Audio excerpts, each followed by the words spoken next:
Hello again, it's Currency Insights time. And today I have here in the studio with me Ferdinand Storek, who's heading the Banknotes Destruction Systems Department.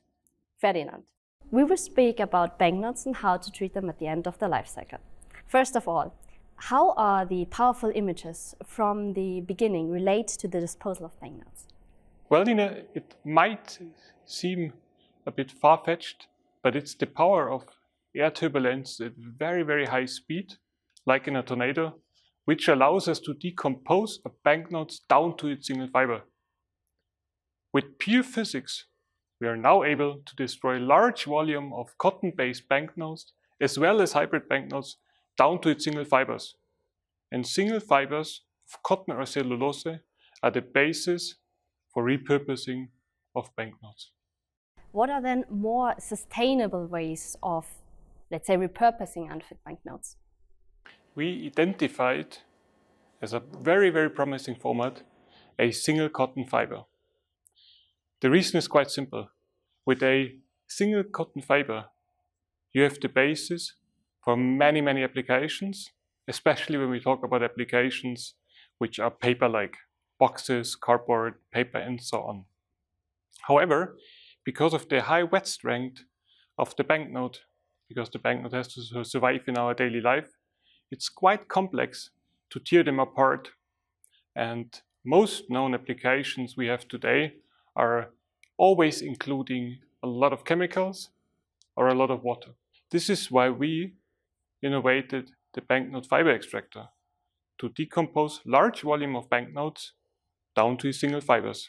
This process runs without water, this process runs without chemicals, and with this process we can fundamentally transform the way how we treat unfit banknote material. And it can be a game changer for the industry because recycling could be possible everywhere now. Sounds convincing. But as a point of reference, what is the difference to a more traditional method? Basically, today banknotes are being shredded by the usage of blades. Using blades destroys all fibers at the cutting edge. And simply said, when we talk about degradation of paper, we analyze the fibers. And if fibers are shortened because they are cut by the shredding mechanisms, the fibers of lower quality. In other words, for us, it is extremely important to keep the fibers as long as possible. So we had to find a way to securely destroy large amounts of banknotes, but at the same time keeping the fibers intact. And as an output, we don't receive shreds, but we receive a highly valuable fiber material which can be used for many, many purposes and applications. What are the benefits for central banks? First of all, as a central bank, you can tick the box for sustainable disposal of banknote waste. This material is classified as paper waste. Even according to EU norms, this is, together with cardboard and paper, the same material which can be put into the bin for paper recycling. So, long story short, you can put that briquette in the bin for paper waste and you are already a recycler.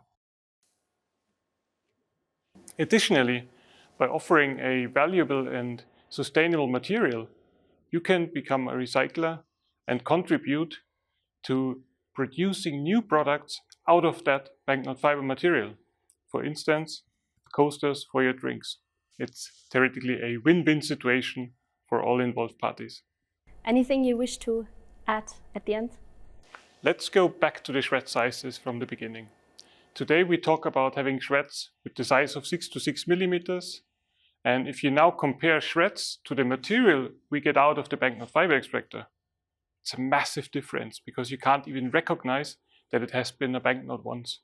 In other words, higher security, green environment, a more sustainable solution. This is what I would like to close the session with. Thank you very much, Ferdinand, for this, I would say, glimpse into a breakthrough innovation. It was nice to have you as our guest today. And I hope you enjoyed this interview as much as I did, and we hope to see you again for our next episode.